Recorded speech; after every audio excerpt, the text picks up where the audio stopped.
Meu bom dia, feliz sábado a toda a igreja, que a graça e a paz do Senhor Jesus possa estar com cada um de nós. É um prazer muito grande para mim estar aqui com vocês. É a primeira vez que eu estou pregando presencialmente. Já tive a oportunidade, durante esse período de pandemia, participar de um culto virtual com esta igreja e agradeci muito a oportunidade. Já havia sido convidado a estar presencialmente e peço até desculpa mais uma vez, né? Tive um contratempo, mas a igreja foi abençoada pela palavra do Senhor. Estive aqui já há muitos anos, nem sei quantos, mas não foi nem para um culto, acredito que foi em alguma atividade de desbravador, né? E Maranata, meu irmão, né? E aos desbravadores que estiverem presentes, né? Maranata, sou desbravador. Desde os meus 8 anos de idade, o ministério do meu coração. Lorena, muito obrigado pela mensagem que você cantou, viu? Não foi algo combinado com o pregador, mas foi combinado com o dono da palavra. E é uma mensagem que tocou o meu coração, que me sensibilizou, porque há momentos na vida, as situações que a gente vivencia, que nos levam a desistir, que nos levam a um sofrimento tão grande, que às vezes dá vontade até de desistir, de não prosseguir, de não continuar, de não tentar mais. E de repente a gente olha para o alto e a gente vê um Deus tão amoroso, tão bondoso, que nos incentiva a tentar de novo e a aprender a confiar, mesmo quando a dor nos faz querer desistir. Esse é o desafio da palavra do Senhor, aprender a confiar em Deus. E a história que nós vamos abordar no sermão de hoje fala sobre isso, sobre aprender a confiar. Nós estamos hoje começando uma semana de oração e de adoração. Eu gosto sempre de falar assim: temos uma semana de oração, mas também temos que ter uma semana de adoração. Porque se a gente tiver só semana de oração e se prender muito a essa expressão, semana de oração, às vezes o que a gente menos faz em uma semana de oração é orar. E a adoração, ela engloba tudo o que nós vamos fazer aqui: a oração, a leitura da palavra, a assimilação do que Deus tem oferecido para a gente hoje, a adoração na nossa postura dentro da casa de Deus, na reverência, na atenção voltada unicamente ao que o Espírito tem para falar para cada um de nós. A adoração na divulgação daquilo que aprendemos, daquilo que vivemos. E viver este evangelho é adorar. Confiar em Deus é adorar. Render-se a Ele a cada dia é adorar. Mesmo quando nós não enxergamos nada à frente, e continuar firmes pela verdade, isso é adorar. E esta semana, assim como toda a nossa vida, deve ser adoração. Então que Deus possa nos ajudar, nos abençoar durante toda esta semana, durante toda a nossa vida aqui. O tema da semana de oração, quem aqui sabe?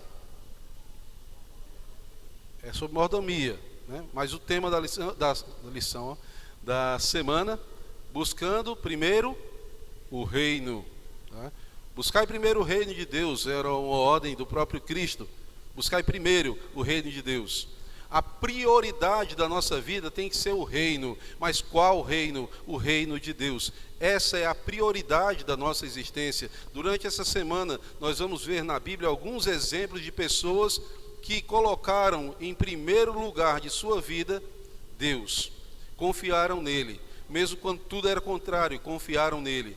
E toda a igreja é convidada a estar durante toda esta semana participando desses cultos, onde a palavra do Senhor será exaltada, onde o Espírito do Senhor vai estar tocando o coração de cada um de vocês. Aqueles que estão nos acompanhando através das redes sociais, eu acredito que está sendo transmitido, né? Que você que assiste também aí pela internet possa ser sensibilizado pelo Espírito Santo.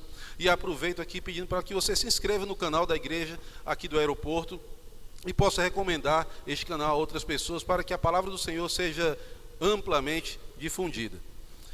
Eu quero convidar vocês a abrirem suas Bíblias no livro de 1 Samuel, capítulo 1, verso 27. O tema de hoje é da tristeza ao canto. 1 Samuel, capítulo 1, verso 27.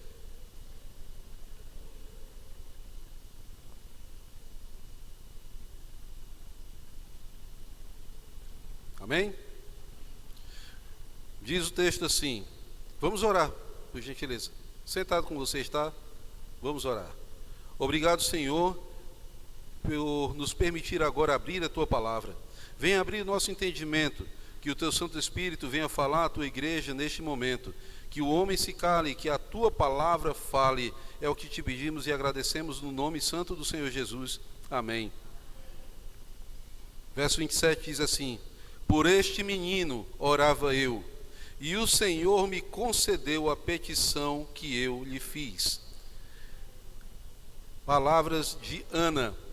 Ana é uma mulher sofredora, uma mulher que trouxe a Deus, na sua experiência de vida, um apelo, um clamor, uma súplica por uma bênção que ela queria tanto, que era um filho. E a gente vê aqui nesse verso, Ana agora trazendo de volta o presente que ela pediu a Deus. Por este filho orava eu. Eu costumo dizer que Deus, ele dentre as infinitas especialidades, uma que me agrada muito, é que ele é capaz de transformar as aparentes maldições de nossa vida em bênçãos. Deus, ele reverte o quadro, Deus, ele muda a situação, ele muda toda a configuração que nos traz tristeza, pesar, angústia, e ele transforma maldições em bênção. Nós não temos essa capacidade. Deus, ele pode. A história de Ana, quando a gente olha este verso isolado, a gente olha a família ali de Ana com seu esposo, Elcana, a gente pensa que era uma família que tinha lá os seus percalços, tinha lá os seus problemas. No entanto, era uma família religiosa, uma família que adorava o verdadeiro Deus e que, portanto, seria mais ou menos o estilo de família que nós temos aqui, famílias que passam por problemas, mas que continuam vindo à igreja, que continuam adorando. Mas se a gente for fazer uma análise mais clara, a gente vai ver que a situação não era tão fácil, não era tão feliz, né? E no tocante à família, qual o ideal de família, né? Qual a família ideal? Qual a igreja ideal? A gente, eu particularmente penso, imagino muitas vezes assim, eu acredito que você também, qual é o perfil da família cristã ideal? Qual é o perfil de uma igreja ideal?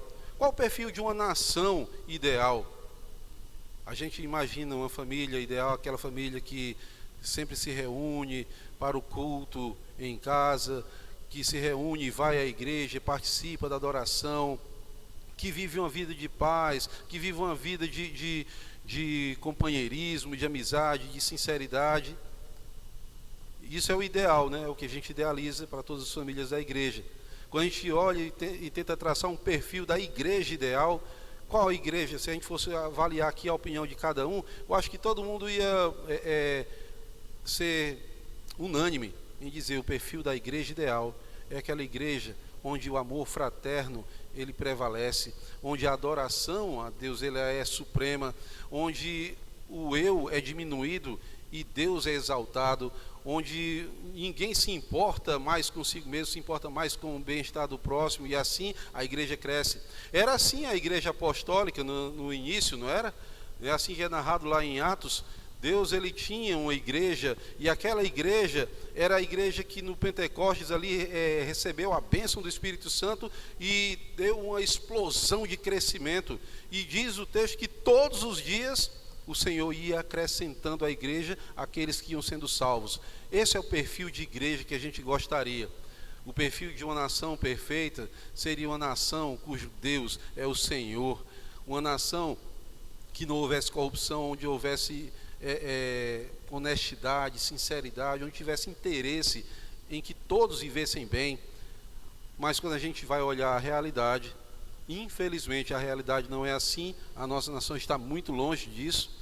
dentro da igreja, infelizmente, eu não falo igreja aqui do aeroporto, eu digo a igreja adventista em todo o mundo, e até saindo da esfera adventista, toda a igreja cristã, infelizmente, a gente vê muitas vezes dentro de igrejas sentimentos que são contrários aos sentimentos que Deus nos ensina. Muitas vezes a gente está na igreja e a gente vê pessoas querendo ser exaltadas mais do que a palavra. A gente às vezes vê pregadores que talvez queiram ser mais exaltados do que a palavra. Pessoas que vêm à frente louvar, estão louvando mais a si mesmo do que o Deus que lhe deu o dom de louvar. E como é bom quando a gente escuta uma melodia bem cantada e que a gente sente sinceridade, como eu falei, a irmã Lorena cantou aqui e eu aqui ouvindo, eu estava me emocionando até com a mensagem. Mas infelizmente nem sempre é assim. Infelizmente às vezes a gente vê, a gente escuta muito a expressão, vai acontecer um show do cantor, da cantora fulano de tal. Show, eu particularmente não gosto dessa expressão. Vai haver um culto de adoração, eu creio que seria a expressão mais correta.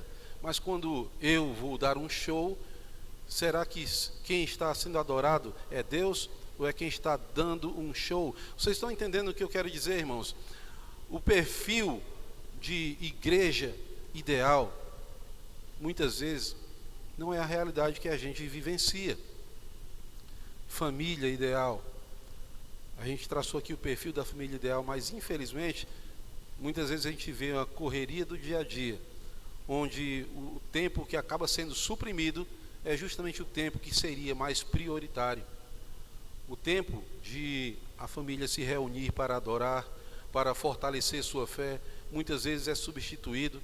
Muitas vezes o culto que deveria ser feito com família, aquele culto agradável, onde Deus ele é entronizado ali, se resume a uma oração relâmpago, a um verso bíblico lido de forma muito rápida, onde muitas vezes a gente passa muito mais tempo assistindo a um filme ou em um lazer, e o tempo para Deus acaba sendo tão pouco.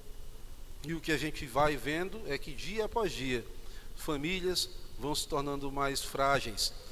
Consequentemente, igrejas se tornam mais frágeis, porque uma igreja é composta de famílias. E aqui é uma grande família espiritual composta de pequenas famílias. E se as famílias são frágeis espiritualmente, a igreja vai ser, e consequentemente a nação. A história de Ana não se desenhou em um cenário muito diferente disso. Se a gente for ver aqui, no capítulo 1, no verso 3, olha só o que diz. Deixa a sua Bíblia aberta aí em 1 Samuel, capítulo 1, tá? A gente vai ler alguns versos aí. Subia este homem de sua cidade, ano em ano, para adorar e sacrificar ao Senhor dos exércitos em Siló. Assistiam ali os sacerdotes do Senhor, Ofni e Finéias, os dois filhos de Eli. Aqui fala que Elcana, com suas duas esposas, Ana e Penina, todos os anos, ano após ano, eles iam a Siló, que era o centro da adoração naquele momento ali, e iam ali adorar o Senhor. Todos os anos iam ali. E esse parece ser um perfil de uma família, dentro do padrão de Deus. Uma família que se reúne e que sempre vai à presença de Deus e vai adorar. Seria interessante que fosse sempre assim, que a sua família, todos os cultos viessem junto à igreja para adorar. Mas o que a gente começa a ver com mais detalhe é que essa adoração ela era fragilizada pelo contexto que estava inserido. O período ali, o período ainda dos juízes, era um período que a igreja, que o povo de Deus, ela estava sendo passando por um momento muito duro, apostasia, rebeldia. Elcana tinha duas esposas. E pasmem, eu já ouvi muitas vezes de alguns adventistas dizer que Deus ele concordava com essa prática, porque era um tempo diferente, era uma cultura diferente. Meus irmãos, Deus nunca concordou com a poligamia. Deus nunca concordou. Elcana tinha uma esposa, Ana, e a outra, Penina. Mas havia um mau hábito e que Deus permitiu. Se eu quiser sair daqui e ir para um bar, beber, Deus vai permitir ou não? Permite, eu não sou obrigado a obedecê-lo. Eu tenho a liberdade de escolha, eu tenho o livre-arbítrio. Ele vai permitir, mas concordar não. Ele vai insistir para que eu não faça isso. Mas se eu quiser fazer, nada vai me impedir. Elcana amava a Ana. Ana era estéril, não tinha filhos. Elcana, agora para ter a sua descendência, tem outra esposa, Penina, e com ela tem filhos. E essa prática a gente vê repetida em outros cenários, em outras pessoas na Bíblia, e a gente vê que isso nunca deu certo. Se a gente for ver lá Abraão, no caso Abrão com Sarai, né? Depois virou Abraão e Sara. Sara tinha a promessa de que seria mãe, que a descendência de Abraão seria tão vasta como a areia do mar, como as estrelas do céu, mas angustiada e desesperada porque não gerava filhos, o que é que ela fez? Pegou Agar e deu a Abraão para que ele pudesse ter filhos e perpetuar a sua descendência. E isso resultou em muitos problemas, e a gente sabe. Mas não era diferente aqui. Ana e Penina agora estavam ali como esposas de Elcana. Penina tinha filhos, Ana não. Em um primeiro momento talvez até parecesse de que Elcana viveria uma vida boa porque ele amava Ana e tinha os filhos com Penina. Só que isso gerou problemas. E a gente começa a ver os problemas aqui.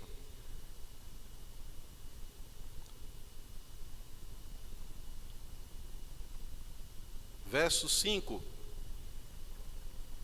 Verso 6. A sua rival a provocava excessivamente para a irritar, porque o Senhor lhe havia cerrado a madre. Assim fazia ele de ano em ano, todas as vezes que Ana subia à casa do Senhor, a outra a irritava, pelo que chorava e não comia.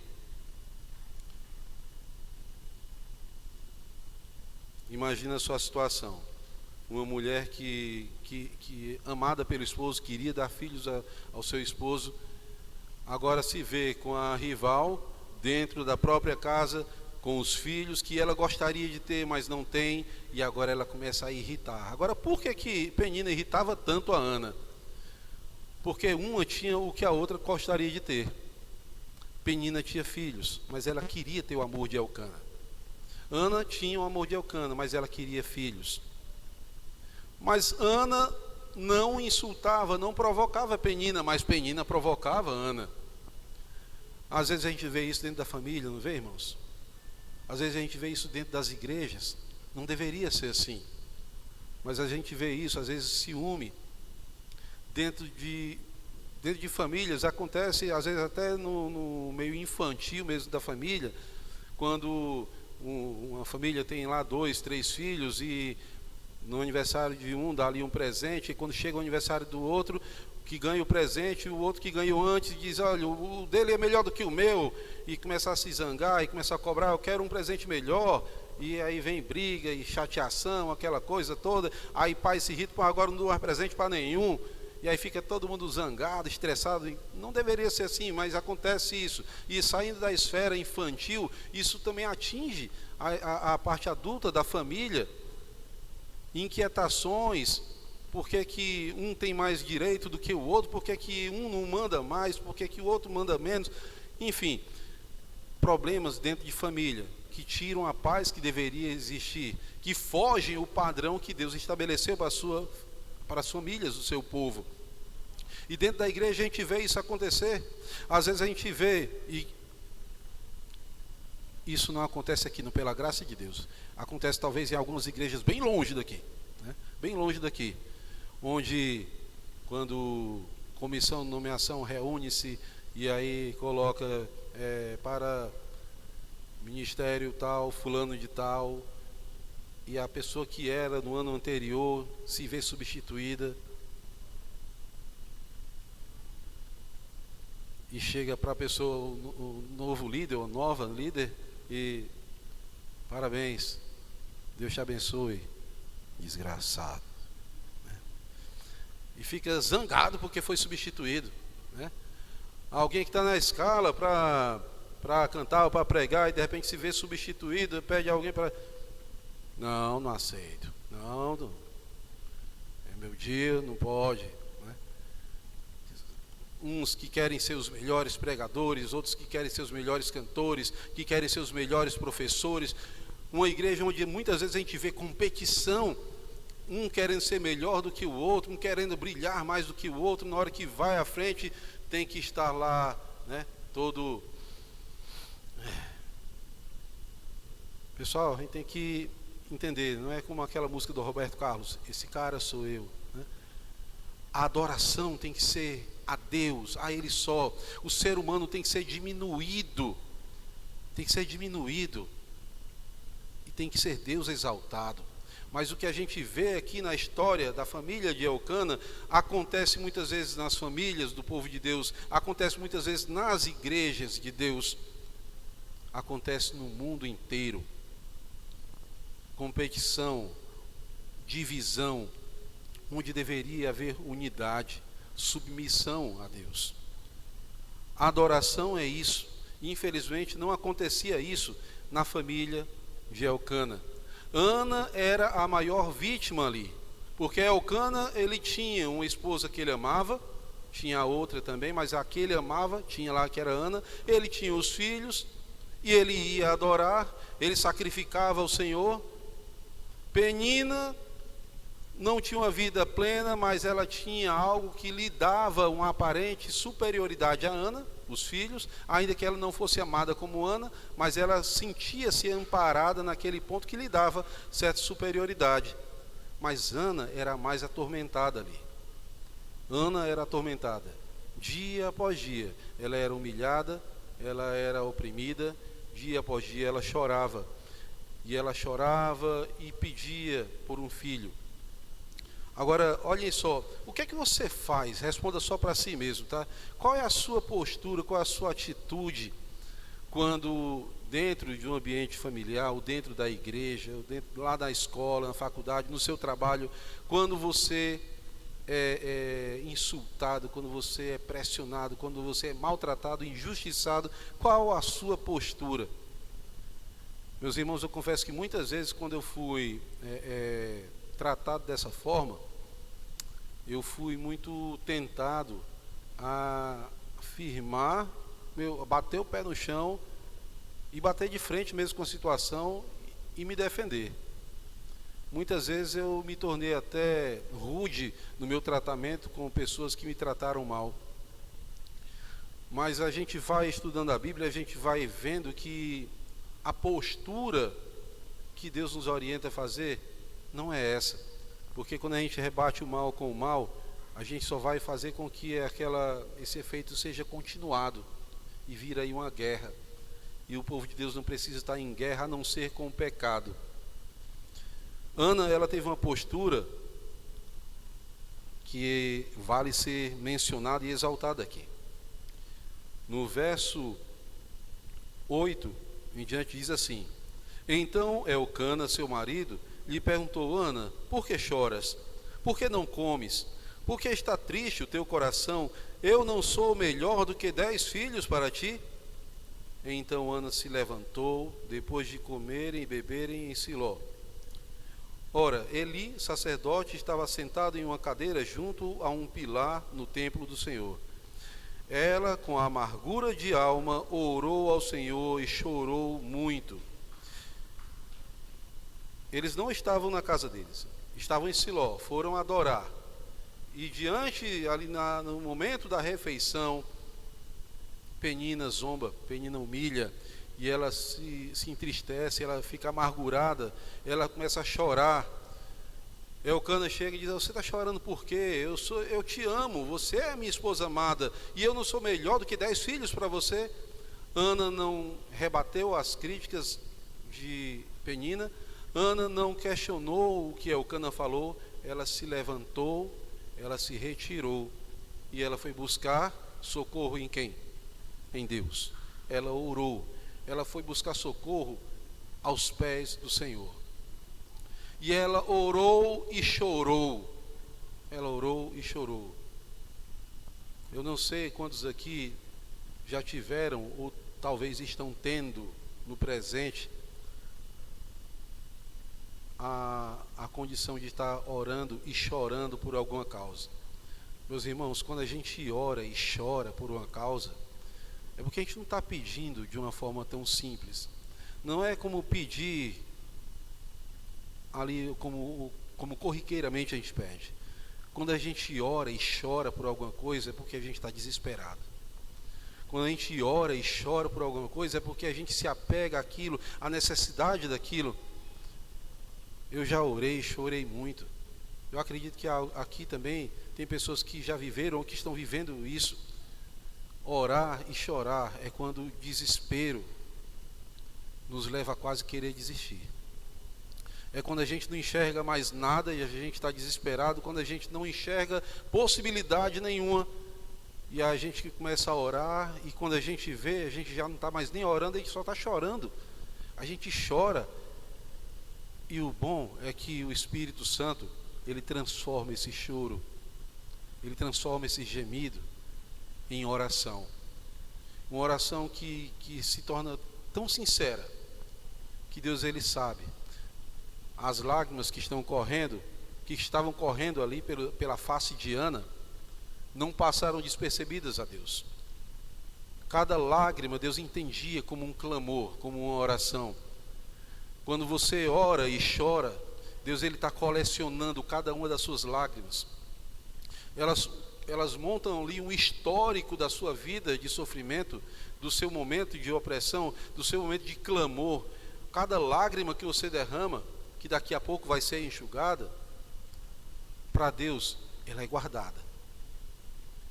E a sua lágrima não passa despercebida, o seu choro não passa despercebido, o seu clamor, a sua oração é ouvida. Agora, por que muitas vezes a oração que é expressa ali através de lágrimas, passa tanto tempo para ser atendida? Por que muitas vezes demora tanto? Ou por que talvez em alguns momentos a gente nem recebe a resposta? Deus, ele responde às orações, sempre ele responde às orações. Às vezes Deus responde a oração com um sim imediato. E seria bom se fosse sempre assim, mas às vezes ele responde com um não. Às vezes ele responde com espera mais um pouco. E às vezes ele responde com silêncio. Eu já recebi de Deus sim, eu já recebi de Deus não, eu já recebi de Deus espere um bocado. Eu já recebi de Deus o silêncio, irmãos. O que mais me doeu foi o silêncio. O que mais me massacrou foi o silêncio, porque eu me sentia numa incerteza se Deus realmente estava preocupado comigo, se ele estava me ouvindo, se ele estava atento ao meu clamor. E é nesse inteirinho que a gente começa a questionar, que a gente é levado a questionar: Deus se importa verdadeiramente comigo? Aonde está o Senhor? Aonde está o Senhor? Uma vez lá na igreja de José Walter, Moisés, meu filho, está ali sentado. Ele era bem pequeno, acho que ele tinha uns 3 para 4 anos. Ele estava ao final do culto, brincando assim na lateral da igreja, com os coleguinhas, e eu conversando ali com algumas pessoas. E ele correu, brincando de esconde-esconde com os meninos, e ele entrou no banheiro e ele fechou a porta. Só que ele fechou e ele não conseguiu mais abrir por dentro. E lá no banheiro ele gritava por mim, batia na porta e gritava, mas ele está olhando para mim agora ali. Ele gritava por mim e eu conversando e muita gente falando, eu não ouvia. Até que alguém ouviu, abriu a porta do banheiro, ele correu para mim, ele veio ali com os olhos marejados, querendo chorar, e me deu uma bronca. Faz tempo que eu estou gritando pelo Senhor, e o Senhor não foi abrir a porta. O Senhor não estava me ouvindo, né? E eu até disse: meu filho, papai estava aqui conversando, não dava para ouvir, está longe ali no banheiro, enfim. Mas sabe, irmãos, eu aprendi naquele dia uma lição importante. Muitas vezes sou eu que estou trancado em uma situação que muitas vezes sou eu mesmo que me coloco. mas eu estou ali trancado em uma situação, e eu estou desesperado, eu estou gritando, eu estou clamando, eu estou chorando, e Deus não vai lá abrir a porta para mim sair. Parece que Deus não está ouvindo. Lá no Zé Walter, quando Moisés estava no banheiro trancado, eu não estava ouvindo. Mas quando eu e você, quando Ana estava ali presa em uma situação de tremenda opressão, Deus estava ouvindo. Deus estava ouvindo. Quando você está chorando, quando você está clamando por um milagre, por um livramento, quando você está implorando a bênção de Deus, Deus está te ouvindo. A sua oração, ela não foi esquecida por Deus, não. Ele está ouvindo, Ele conhece cada detalhe da sua dor. Ele conhece a sua dor mais do que você mesmo. Ele conhece as situações, cada detalhe das situações que você vive, muito melhor do que você mesmo. Ele conhece. E conhecendo isso,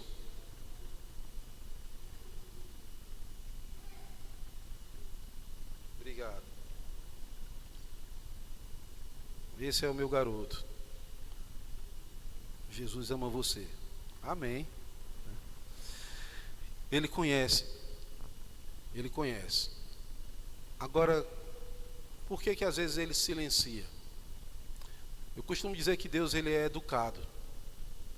Às vezes quando a gente está conversando, né, tem as pessoas que falam muito, né? Que falam tanto que não dão nem direito do outro falar. Às vezes eu sou assim, né, pai? Moisés disse que às vezes eu sou igual o Faustão. Que eu falo, e quando é para a pessoa falar, eu falo também, né? E eu tenho que me vigiar para não falar demais. Até eu nem perguntei que hora que termina aqui. É 11h30, é? Então eu tenho 5 minutos para acabar. Mas olha só, né?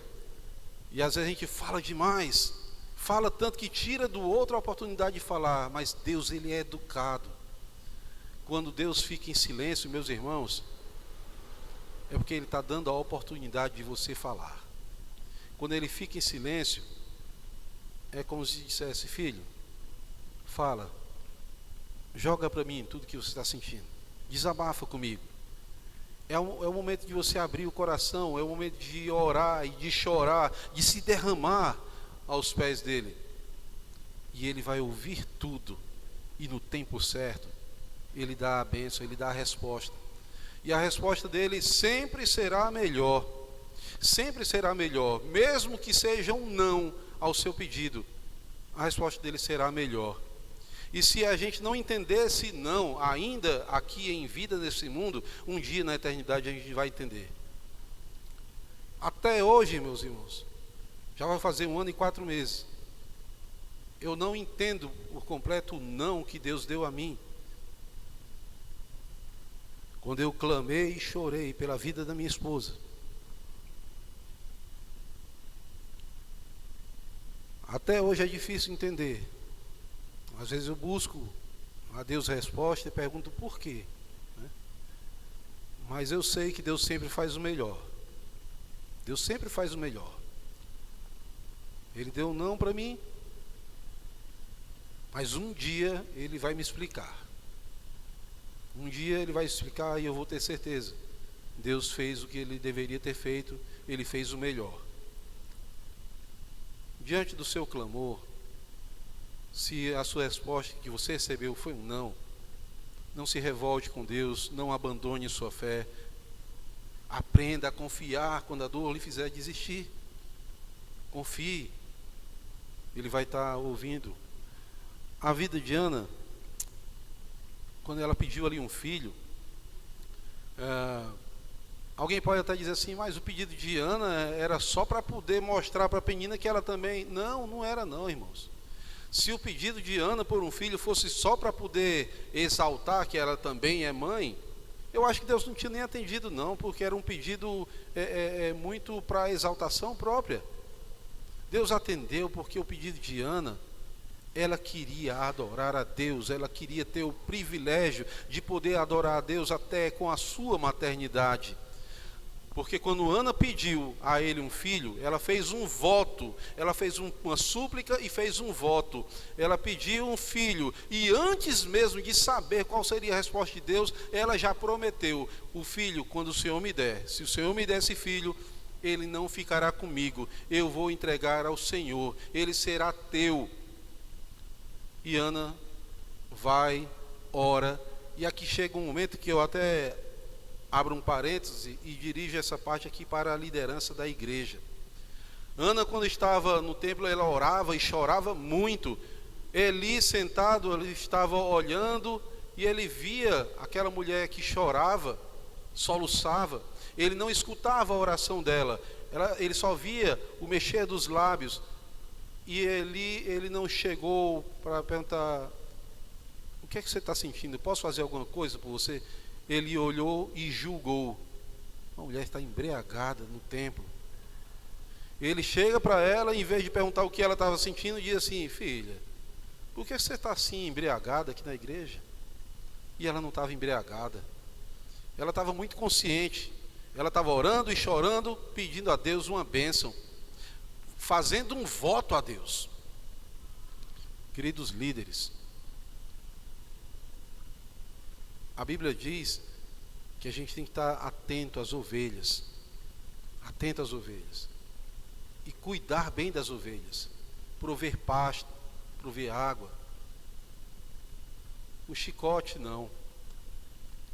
A liderança da igreja, entre pastores, anciãos e demais líderes de departamentos, líderes de ministério, Deus nos deu essa funcionalidade dentro do corpo da igreja, não para exaltação nossa, mas para servir.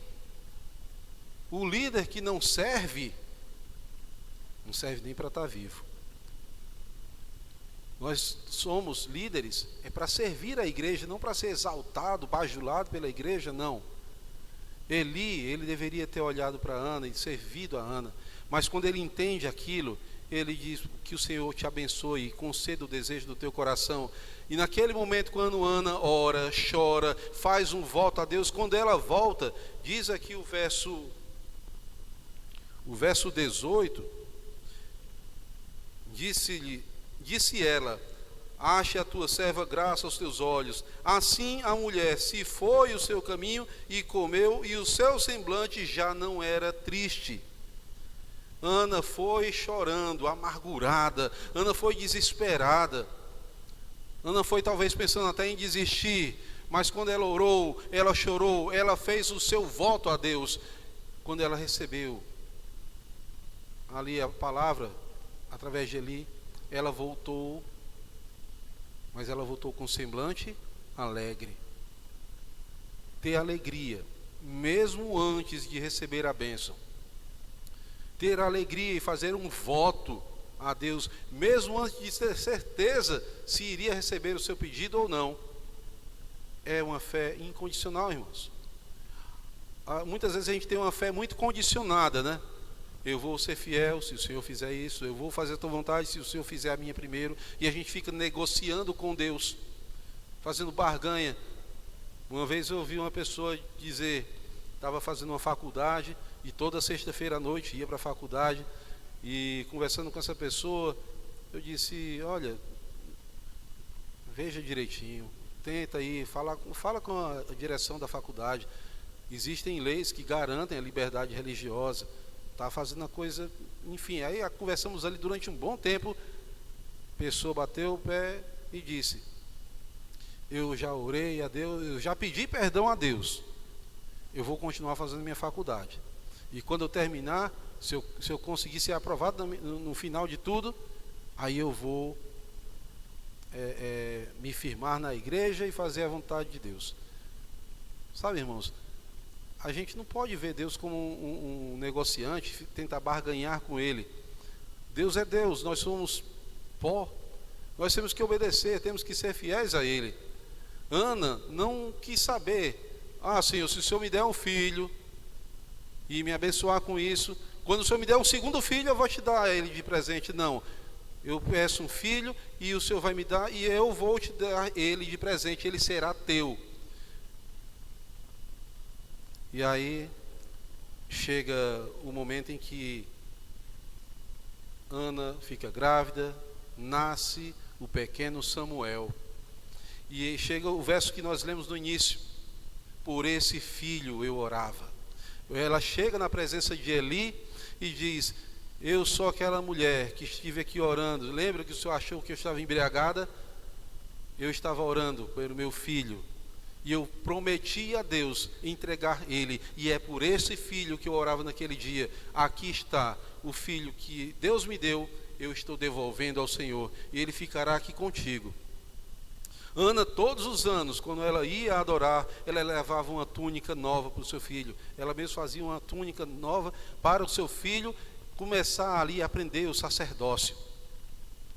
Eli tinha 2 filhos, Ofni e Finéias. E a história conta de que os 2 filhos que trabalhavam no sacerdócio do povo eram corrompidos.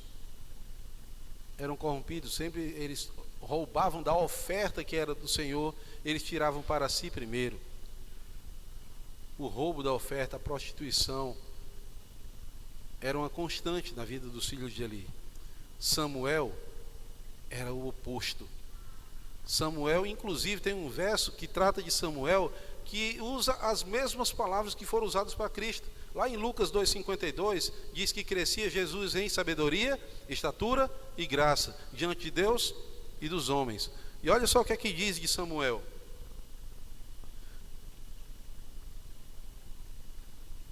Samuel capítulo 2, verso 26 diz assim: e o menino Samuel crescia em estatura, em graça, diante do Senhor e dos homens. Esse era Samuel, o pequeno Samuel que logo, um pouco depois, Deus próprio o chamou Samuel, até que ele entendeu, por orientação de Eli, falar com Deus. Diga: Senhor, eis-me aqui, o teu servo ouve, fala comigo. E Deus escolheu. E Samuel foi um profeta tão importante na história. Ele foi o responsável pela transição do período dos juízes para o período da monarquia. Samuel foi o homem que ungiu Saul, que orou e chorou por Saul, mas foi o homem que Deus usou para ungir Davi, o rei mais notório da história de Israel, o homem conforme o coração de Deus. Se Ana, diante das suas angústias, dos seus sofrimentos lá dentro da sua família, houvesse desistido, se Ana não tivesse praticado a fé genuína, se Ana não tivesse orado ao Senhor e feito um voto a Ele, hoje nós não estaríamos falando sobre Samuel. A história da Bíblia seria outra, a história da humanidade seria diferente. Notem como um momento da vida de uma pessoa pode mudar o curso da história, não só dela, mas de uma família, de uma igreja, de uma nação. Uma decisão sua hoje,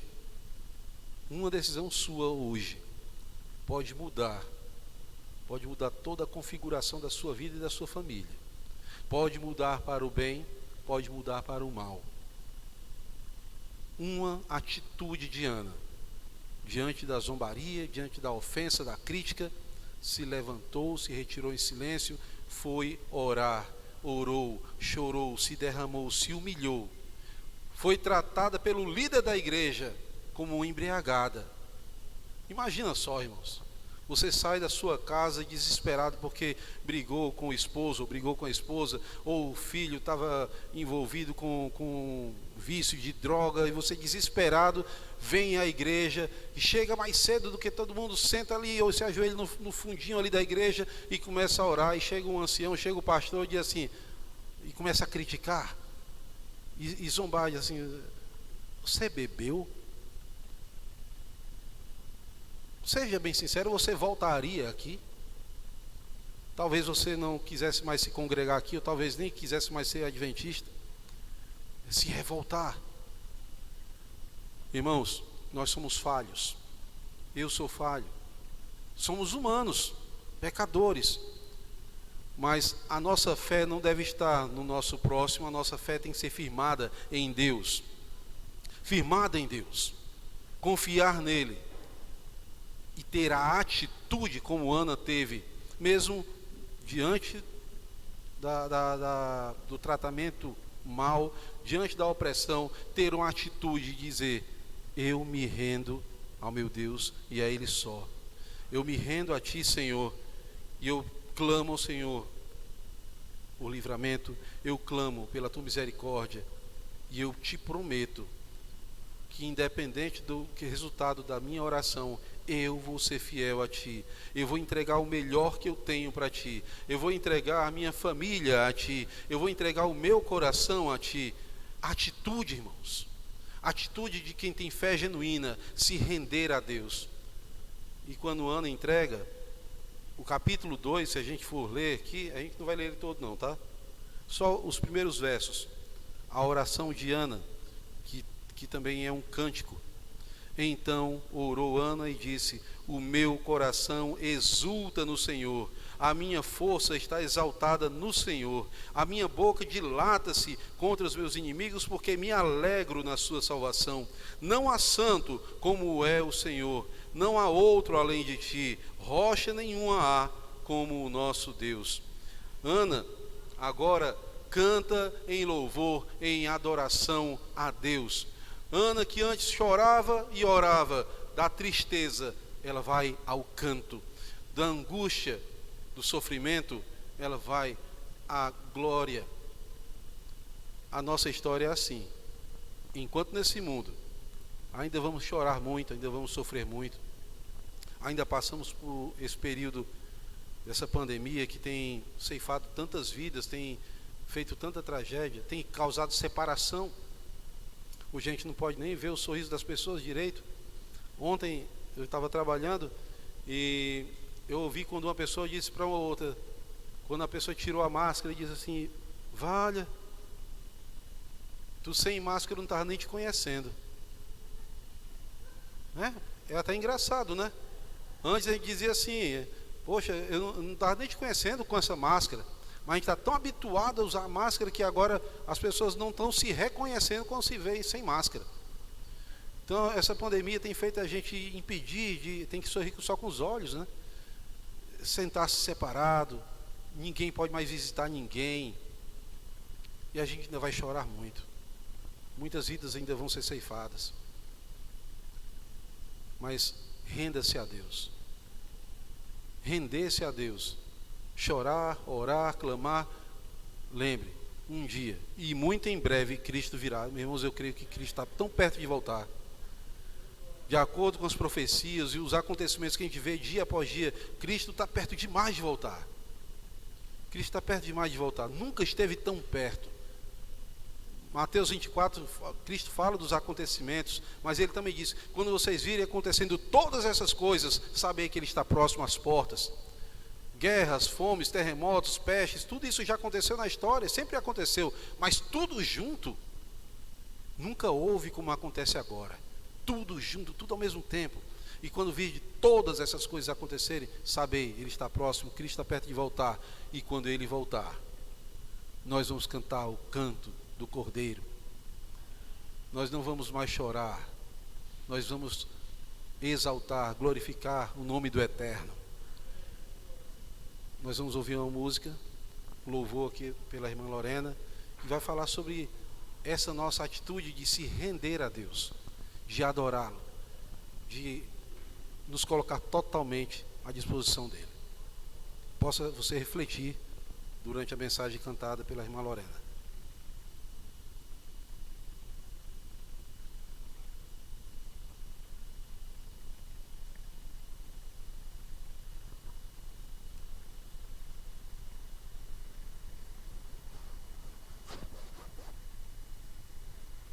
Oi, som.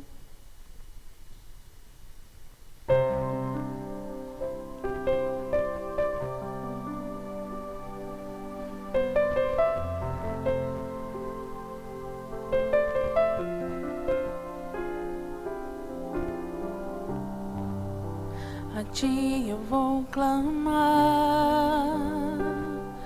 pois tudo vem de ti e tudo está em ti. Por ti vou caminhar, tu és a direção, o sol a me guiar.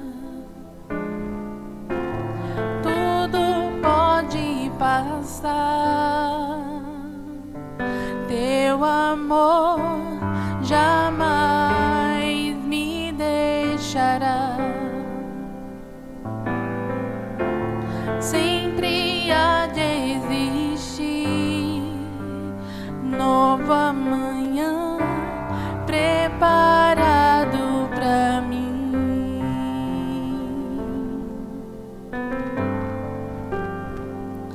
Eu me rendo aos teus pés, és tudo que eu preciso pra viver. Eu me lanço aos teus braços, onde encontro meu refúgio.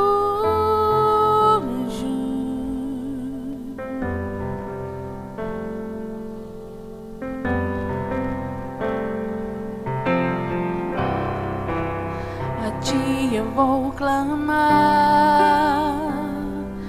pois tudo vem de ti e tudo está em ti. Por ti vou caminhar, tu és a direção, o sol a me guiar. Tudo pode passar, teu amor jamais me deixará. Sempre há de existir novo amanhã preparado pra mim.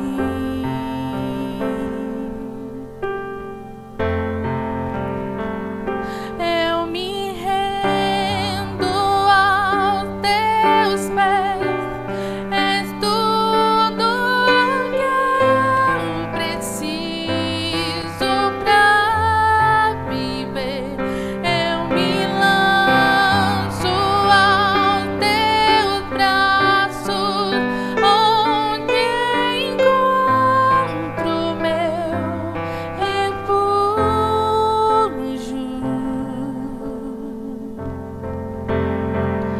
Eu me rendo aos teus pés, és tudo que eu preciso pra viver. Eu me lanço aos teus braços, onde encontro meu refúgio.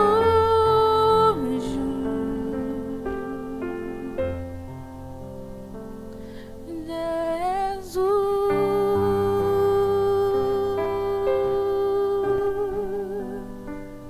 eis-me aqui.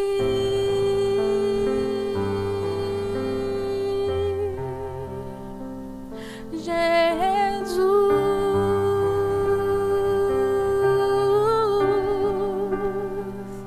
eis-me aqui.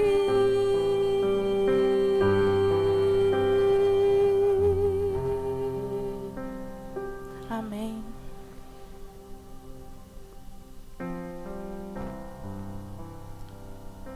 Vamos ficar em pé, vamos encerrar com oração. Senhor Deus, nosso Pai, nosso Senhor e Salvador, nos rendemos aos teus pés, nos lançamos em teus braços, suplicamos que o Senhor se mostre piedoso, misericordioso, gracioso para conosco. Aqui a tua igreja se reúne, teu povo que se chama pelo teu nome, que vem aqui buscar a tua presença, certos de que em tua presença podemos encontrar tudo o que precisamos. Que o Senhor nos ensine dia após dia a ser uma igreja melhor. Que o Senhor nos ensine dia após dia a ser famílias melhores, a ser filhos melhores, pais melhores, esposos, esposas melhores. Que o Senhor nos ensine a ser líderes melhores. Que Que o Senhor nos ensine a ser adoradores melhores. Que o Senhor perdoe nossas faltas.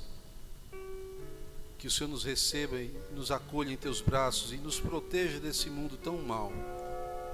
E quando nós orarmos, Pai, nos faz ter a certeza de que o Senhor estará nos respondendo da melhor maneira, nos dando o melhor resultado. Que a nossa fé em Ti seja incondicional.